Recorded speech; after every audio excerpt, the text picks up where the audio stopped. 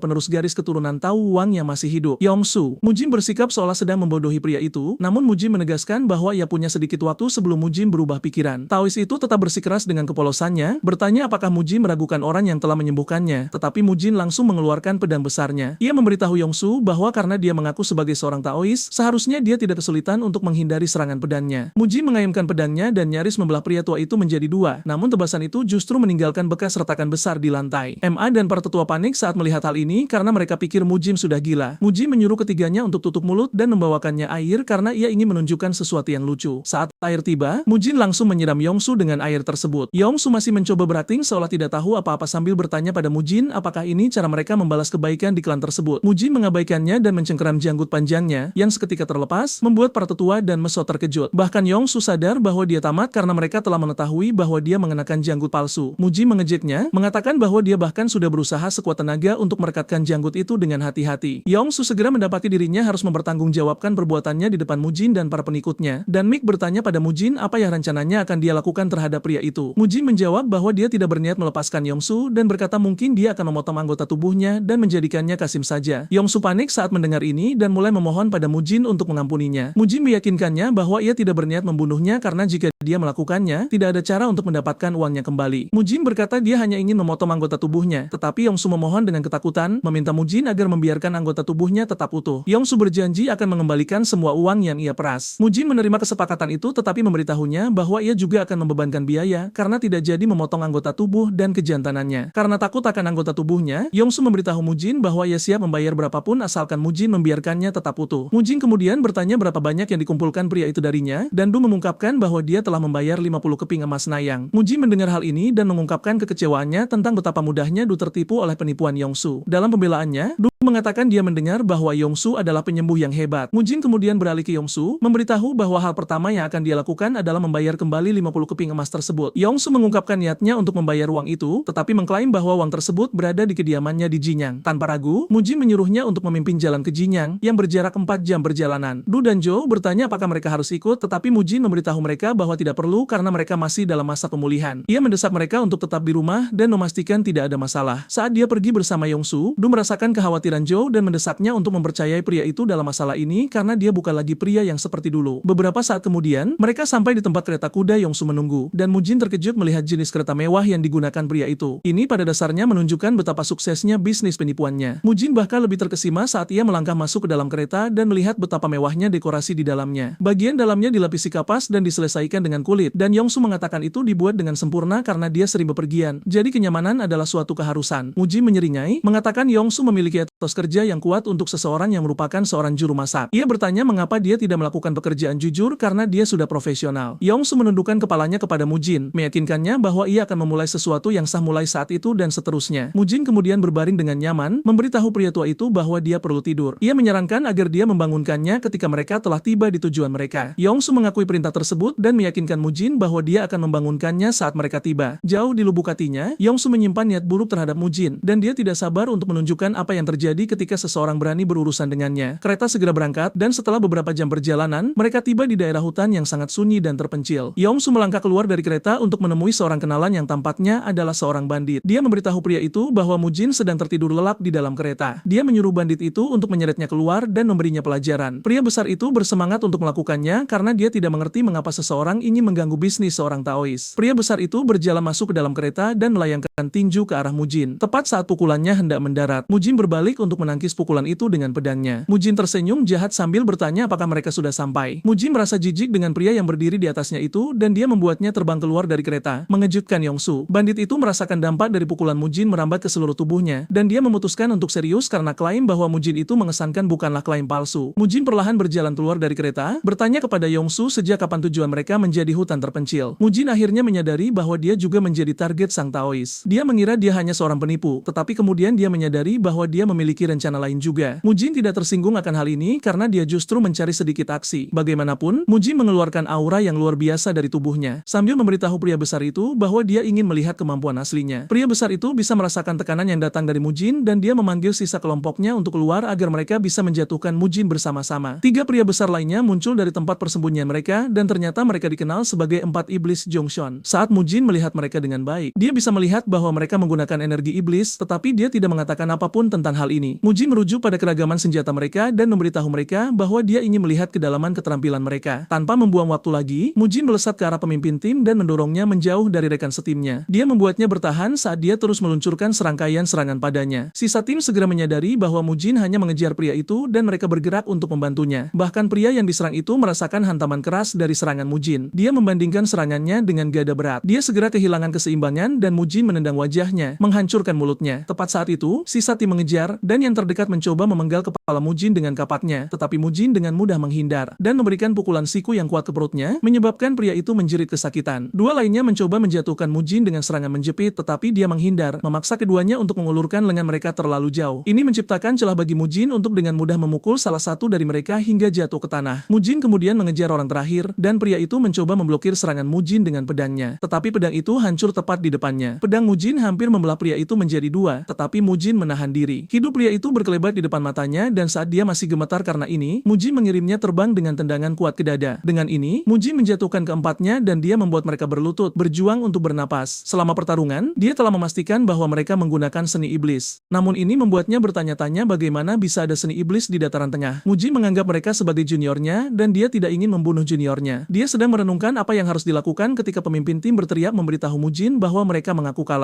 Dia memohon pada Mujin untuk mengampuni mereka. Dan saat itulah Yongsu menyadari bahwa dia tamat karena Mujin mampu dengan mudah mengalahkan 4 iblis Zhongshan. Pemimpin tim mengakui bahwa mereka sudah menyadari bahwa Mujin berada jauh di atas mereka setelah beberapa gerakan pertama. Mujin kemudian bertanya mengapa mereka terus bermain-main padahal mereka sudah tahu ini. Mujin meyakinkan orang-orang itu bahwa dia akan mengampuni mereka, tetapi dia akan menghancurkan inti energi mereka dan memutuskan meridian mereka. Saat mendengar ini, pemimpin tim berlutut dan memohon pada Mujin agar tidak menghancurkan hidup mereka sebagai seniman bela diri, karena mereka hanya melakukan apa yang diperintahkan. Mujin kemudian menyuruh pria itu untuk berhenti merengek karena mereka tahu sudah tua. Mujin menuntut untuk mengetahui dari siapa mereka belajar dan pria itu awalnya bertindak bingung sampai Mujin memberitahunya bahwa dia ingin tahu siapa gurunya. Mujin menyebutkan bahwa dia dapat dengan jelas melihat bahwa mereka menggunakan energi iblis meskipun itu menyedihkan. Mujin penasaran untuk mengetahui siapa yang mengajari mereka seni iblis, dan pemimpin tim mengungkapkan bahwa mereka tidak tahu namanya. Mujin kesal saat mendengar ini karena dia tidak percaya bahwa mereka adalah sekumpulan murid tidak berguna yang tidak tahu nama guru mereka. Pemimpin tim kemudian mengaku bahwa guru mereka tidak pernah memberitahu namanya, dan dia juga menambahkan bahwa mereka tidak boleh mencari murid-muridnya yang lain. Mujin menjawab bahwa mereka seharusnya menundukkan kepala dan belajar seni bela diri sampah saja alih-alih terlibat dalam perampokan. Pemimpin tim dengan cepat mengoreksi kesalahpahaman Mujin, mengatakan bahwa mereka bukan pencuri. Dia menyebutkan bahwa mereka hanya membantu bisnis saudara mereka sebagai sampingan. Mujin terkejut saat mendengar ini, dan dia memarahi mereka karena membantunya, meskipun mereka tahu apa bisnis Yongsu. Saat itulah pemimpin tim mengungkapkan bahwa mereka percaya dia bergerak di bidang penyelamatan nyawa. Mujin memutuskan untuk membiarkan mereka pergi dan menyuruh mereka berhenti menjadi pesuruh Yongsu. Dia mengancam akan membunuh mereka jika dia melihat mereka melakukan hal buruk lagi. Pemimpin tim berterima kasih kepada Mujin karena telah mengasihani mereka dan Mujin beralih ke Yongsu, memberitahu dia bahwa jumlah tagihan yang akan dia bayar baru saja meningkat. Bahkan, dia akan membayar karena mengacaukan kesehatan mentalnya dan ini membuat Yongsu sangat ketakutan. Setelah kereta pergi, keempat bersaudara itu tiba-tiba tersadar akan fakta bahwa Mujin adalah seseorang yang layak menjadi guru mereka. Keempatnya kemudian mengejar kereta dan membuat kereta itu berhenti. Mujin bertanya-tanya mengapa kereta berhenti sampai dia melangkah keluar untuk menemukan keempatnya bersujud kepadanya dan memanggilnya bos. Keempatnya memberitahu dia bahwa mereka berjanji setia dengan jaminan bahwa mereka akan melayani dia sampai mati. Mereka memohon pada Mujin untuk menerima mereka, tetapi Mujin percaya bahwa keempatnya menderita karena dipukuli olehnya. Dia mencoba menolak mereka, tetapi keempatnya meraung lebih keras, menuntut agar dia merawat mereka sambil mengungkapkan bahwa mereka sebenarnya masih cukup muda. Ini menjadi kejutan bagi Mujin, yang mengira keempatnya adalah pria tua karena mereka semua memiliki wajah yang buruk. Mujin bersikeras pada fakta bahwa keempatnya tidak mungkin lebih muda darinya, yang berusia 23 tahun. Dia bertanya apakah mereka menderita penyimpangan energi atau semacamnya. Pemimpin keempatnya terkejut dengan ini karena mereka berharap Mujin percaya begitu saja bahwa mereka masih muda. Mujin menambahkan bahwa dia terkejut pengguna seni iblis berhasil menjadi prajurit dari rumah tangga sekte ortodoks yang hancur karena itu sebenarnya tidak masuk akal. Yang tertua dari keempatnya, Chilmo, yang berusia 21 tahun, kemudian memberitahu Mujin bahwa gurunya selalu mengatakan bahwa menjadi pengguna seni iblis adalah cara hidup, bukan faksi atau afiliasi. Juga menatap Mujin adalah yang termuda dari mereka, yang berusia 18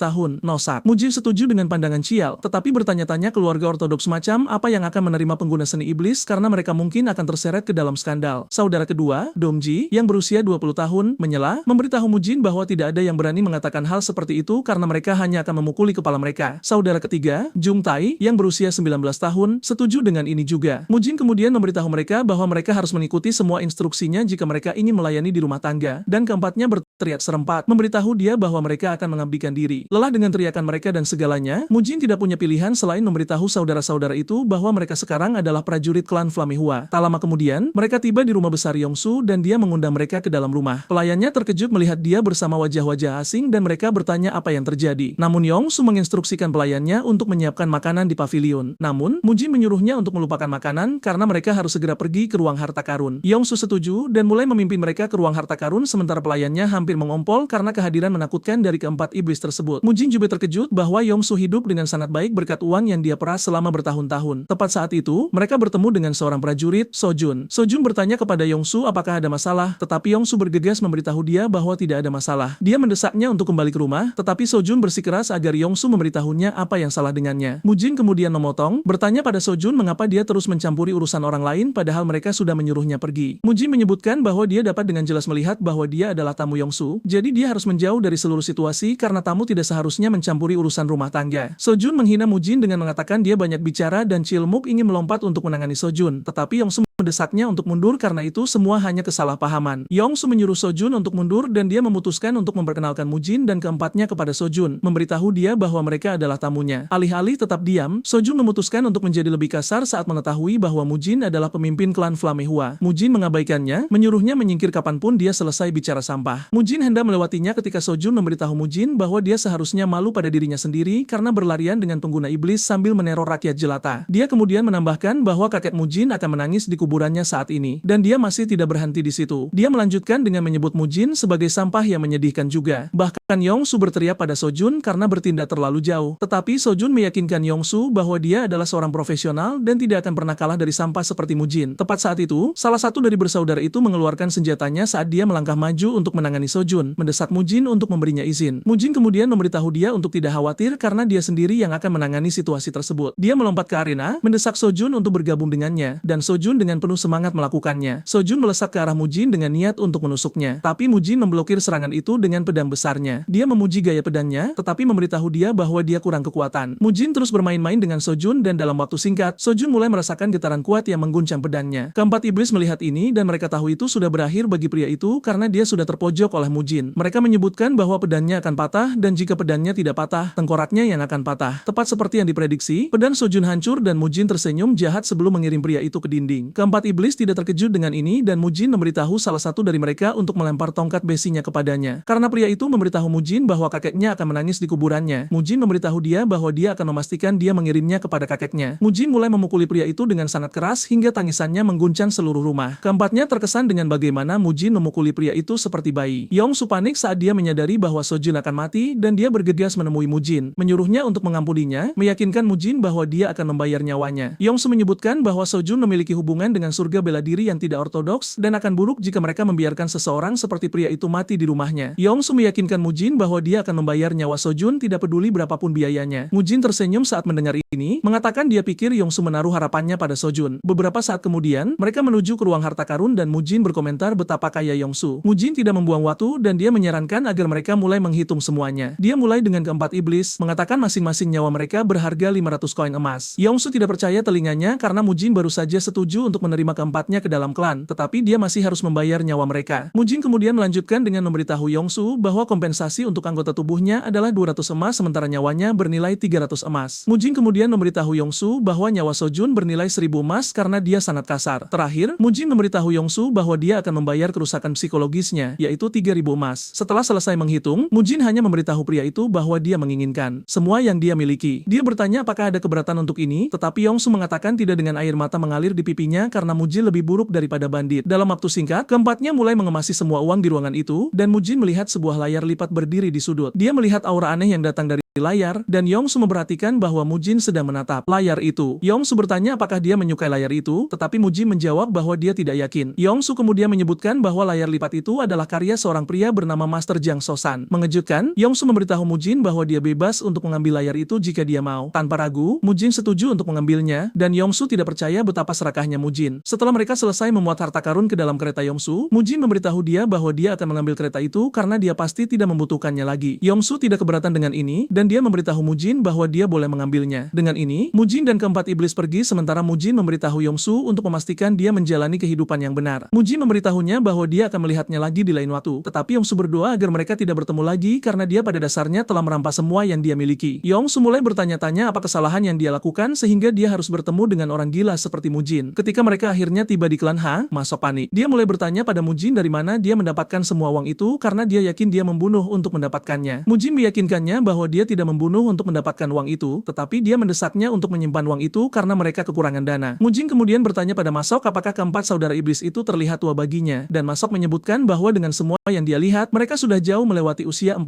tahun. Mujin tersenyum saat mendengar ini, mengatakan dia akan memberitahu keempatnya hal ini. Mujin kemudian bertanya pada Masok di mana Zhou dan Du berada karena dia tidak melihat mereka sejak dia kembali. Saat itulah Masok menyadari bahwa keduanya saat ini sedang menjamu tamu penting di ruang resepsi. Masok memberitahu Mujin bahwa mereka sudah menyuruhnya untuk membawa Mujin segera setelah dia kembali. Mujin terkejut saat mendengar bahwa mereka memiliki tamu dan dia langsung berasumsi bahwa penipu lain telah muncul. Tetapi Masok menjernihkan suasana dengan mengatakan dia salah. Dia juga mendesaknya untuk tidak memukuli para tamu. Mujin kemudian menuju ke ruang resepsi di mana para tetua dengan penuh semangat memperkenalkannya kepada 3 pemimpin kelompok pedagang yang telah mendukung klan selama masa-masa sulit. Pemimpin pedagang pertama memperkenalkan dirinya sebagai Pong Wano, pemimpin kelompok pedagang Pongyang. Pria kedua adalah Dong Guano, pemimpin serikat pedagang Muryong. Dan kemudian pria ketiga adalah Wang Yochong, penguasa rumah keuangan emas. Ketiganya mengungkapkan kegembiraan mereka bahwa Mujin kembali ke kondisi sehatnya, dan Mujin membalas kebaikan itu. Setelah beberapa menit berbagi wawasan dan minum teh, Mujin bertanya apakah mereka di sana untuk menagih hutang yang dimiliki klan. Ini mengejutkan ketiganya, dan mereka memberitahu Mujin bahwa mereka tidak berniat menekannya untuk pembayaran kembali karena mereka hanya datang untuk memberi selamat setelah mendengar dia telah sadar. Mereka bahkan meminta maaf jika tampaknya mereka telah menyebabkan ketidaknyamanan dengan datang. Mujin kemudian memberitahu ketiganya bahwa dia berterima kasih atas dukungan mereka yang setia, tetapi dia memberitahu mereka bahwa pembayaran kembali mereka akan ditangani dengan benar. Mujin menyebutkan bahwa dia baru saja mendapatkan kesadarannya kembali dan dia masih belum sepenuhnya menyadari keadaan klan saat ini. Karena itu, dia memberitahu mereka bahwa dia ingin mengetahui total hutang yang dimiliki klan kepada kelompok mereka. Zhou terkejut melihat Mujin berbicara tentang membayar kembali, tetapi Mujin mengabaikannya dan dia melanjutkan apa yang dia katakan. Dia memberitahu ketiganya bahwa mereka perlu mengetahui jumlah yang tepat sebelum mereka dapat mendiskusikan jadwal pembayaran kembali, dan ketiganya setuju untuk mengungkapkan jumlah perkiraan. Untuk kelompok pedagang Pongyang, klan berhutang 5.300 emas kepada mereka. Untuk rumah keuangan emas, klan berhutang 3.200 emas kepada mereka. Dan terakhir, klan berhutang 1.900 emas kepada serikat pedagang Muryong. Setelah mereka selesai mengungkapkan jumlahnya, Mujin menjumlahkannya menjadi 10.400 emas. Tepat saat itu, para pemimpin pedagang memutuskan untuk mengatakan sesuatu yang mengganggu mereka. Mereka mengungkapkan bahwa mereka berada di bawah tekanan dari kelompok pedagang Chonghua dan ini mengejutkan Mujin. Ketiganya mengungkapkan bahwa kelompok Chonghua telah menggunakan kekuatan finansial besar mereka untuk mempersulit mereka karena mereka menekan klan Hua untuk hutang yang mereka miliki. Faktanya, kelompok Chonghua telah memonopoli semua barang dagangan mereka dan memutus semua kelompok pedagang yang berurusan dengan mereka sebelumnya. Mereka bahkan melakukan bagian yang paling tidak tahu malu dengan mencuri manajer cabang mereka. Ketiganya terpaksa mengakui bahwa mereka tidak lagi memiliki kekuatan untuk menanggung penderitaan tersebut. Rupanya, mereka ditekan untuk menyerahkan hak atas hutang. Itulah sebabnya mereka tidak punya pilihan selain angkat bicara. Mujin kemudian menjawab bahwa dia berterima kasih atas semua bantuan mereka sejauh ini karena mereka adalah satu-satunya yang berdiri bersama klan sementara klan berantakan. Mujin memberitahu mereka bahwa dia mengerti bahwa rasa syukur harus dibalas dengan benar dan dia meyakinkan mereka bahwa dia akan membayar semua yang mereka hutangkan segera. Ini mengejutkan ketiganya dan Mujin menambahkan bahwa sebagai imbalan atas bunga dan semua bantuan yang telah mereka berikan, klan akan membebaskan kelompok mereka dari cengkeraman kelompok pedagang Chonghua. Ini mengejutkan ketiganya dan mereka bertanya kepada Mujin apakah dia mencoba menggunakan kekerasan atas nama mereka. Mujin mengonfirmasi ini, mengatakan inilah tepatnya yang dia maksud. Du angkat bicara dengan ketakutan, memberitahu Mujin bahwa kelompok Chonghua didukung oleh sekte Kongdom yang menakutkan, yang merupakan salah satu sekte terkuat di seluruh Morim. Ketiganya menyadari bahwa Du panik dan mereka mendesaknya untuk tenang. Memberitahu dia bahwa mendapatkan hutang dibayar sudah lebih dari cukup karena mereka tidak ingin klan Hua berbenturan dengan sekte Kongdong. Mereka meyakinkan Du bahwa pikiran mereka sekarang tenang. Dan sementara mereka mengatakan ini, Mujin tetap diam. Setelah itu, pertemuan berakhir, trio tersebut berpamitan sambil mendoakan kesuksesan klan di masa depan. Mujin kemudian memerintahkan Du untuk segera mengumpulkan informasi tentang kelompok Chongka, mulai dari keuangan, wilayah operasi, barang dagangan, hingga hubungan mereka dengan sekte Kongdong. Du panik saat mendengarnya, dan ia tersadar bahwa Mujin mungkin benar-benar serius dengan apa yang dikatakannya. Mujin terkejut karena Du mengira dia hanya bercanda. Ia mengingatkan Du bahwa ia sudah mengatakan dendam dan kebaikan harus diselesaikan dengan jelas. Mujin mengatakan kelompok Chongka akan terus menjadi duri dalam daging jika mereka dibiarkan beroperasi. Mujin menambahkan jika mereka tidak bisa melindungi kelompok pedagang saat dibutuhkan, maka mereka tidak akan membantu lagi. Karena itulah, Mujin bersiap membantu mereka meski hanya sekali. Namun, ia tahu trio tersebut akan menganggap itu semua sebagai omong kosong gila dari seorang pesakitan. Tepat saat itu, Muk muncul dan memberitahu Mujin bahwa mereka telah menyelesaikan tugas yang diberikan. Mujin senang mendengarnya dan meminta kelompok itu berkumpul agar mereka bisa menyapa tetua klan dan kepala pelayan. Du dan Zhou hampir pingsan saat menyadari mereka sedang menatap 4 saudara iblis. Keempatnya memberi hormat kepada para tetua dan meminta untuk dibimbing. Namun keduanya terlalu terkejut untuk menjawab. Mujin memberitahu mereka untuk jangan kaget dulu karena ada hal yang lebih mengejutkan. Ia menyebutkan bahwa keempat orang itu lebih muda darinya dan para tetua hampir kehilangan akal sehat. Bahkan Masak yang berdiri di belakang tidak ingin mempercayai telinganya saat mendengar hal itu. Di sisi lain, para saudara bertanya-tanya mengapa para tetua begitu ketakutan karena mereka. Para tetua kemudian bertanya mengapa Mujin membawa 4 saudara iblis tanpa berkonsultasi terlebih dahulu. Mujin membalas dengan bertanya apakah mereka meminta izinnya saat mencoba menyelinap saudara-saudaranya keluar dari kediaman. Mujin memberitahu para tetua bahwa dia memegang otoritas untuk memutuskan apakah keempat saudara itu tinggal atau pergi. Ia mengingatkan mereka bahwa dialah yang akan menjadi patriark klan berikutnya. Mujin kemudian beralih ke Masok dan menyuruhnya pergi membeli sapi. Du terkejut dan mengingatkan Mujin bahwa mereka tidak punya uang karena baru saja membayar 10.000